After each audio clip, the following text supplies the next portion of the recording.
Helo na, sy'n mai, Hans yma, gobeithio bod chi gyd yn cadw'n iawn.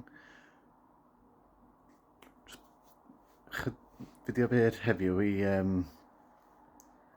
drafod rhywbeth yn gryno sydd wedi bod yn mynd ar fy nerfau i braidd ers tro. A hynny ydy, wel, fel fedrwch chi dyfalu o'r teitl y fideo yma.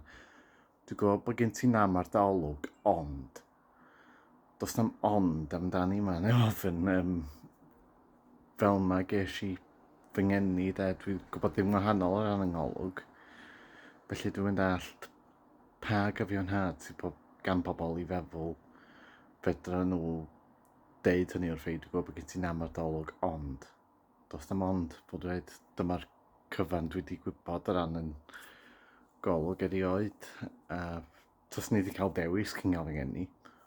Wyt ti eisiau golwg perffaith heb beidio? Os ni wedi dewis y golwg perffaith oherwydd bols o hynny wedi gwneud y mywyd i gymaint yn haws.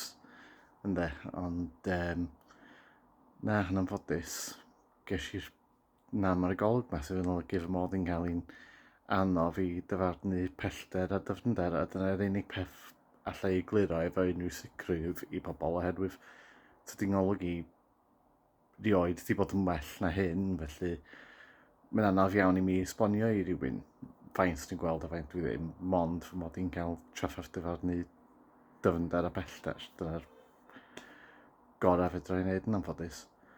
A wedyn, pryd bynnag dwi'n gael rhywun yn deud wrth i, dwi'n gwybod bod gen ti nam ar dy olwg, ond mae hynny'n gwneud i mi teimlo annifyr oherwydd fod dweud sgyn i'm help, felly os mae rhywun yn mynd i tynnu'n groes o fi oherwydd fy ngolwg am pa bynnag reswm, dwi'n weld hynny braidd yn afresymol ar ei rhan nhw.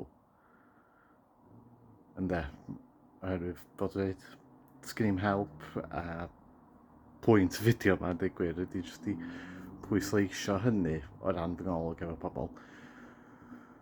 A dwi wedi gorfod addasu ar hyd yr 33 mlynedd diwetha i delio hefo'r golwg neu'r diffyg golwg yma. Dwi wedi gorfod, o'n i'n eitha styfnig yn y cychwyn, dwi wedi gorfod derbyn ffon wen unai hynna neu ci tywys oedd mam yn benderfynol ni'n mynd i gael y naill neu'r llall. A fi'n dweud, wel, dwi ddim yn cwbl dall, felly dwi ddim yn mynd i gael ci tywys. No way, dwi ddim yn mynd i ddigwydd.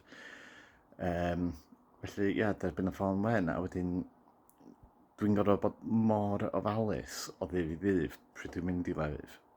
Mae pob dim sa rhywun efo golwg iawn yn cymryd yn ganiataol o bosib, dwi'n gorfod meddwl ddwywaith amdanyn nhw pob tro, lle. Felly, ia, na, tydi o'n braf, a tydi o ddim rhywbeth sy'n ni wedi dewis, felly jyst i gloi, lle. Pan mae rhywun yn deud, dwi'n gwybod bod gen ti nam ar dy olwg, ond mae'n brifo oherwydd mae hynny'n gwneud i mi teimlo rhywsut fel bod nhw'n ceisio rhoi'r bai arna i. A fel dweud, ges i'n dewis fel hyn, mae fy ngolwg wedi bod erioed, felly ta waith, pregaf trosodd, cadwch yn ddiogel, wel yma tro.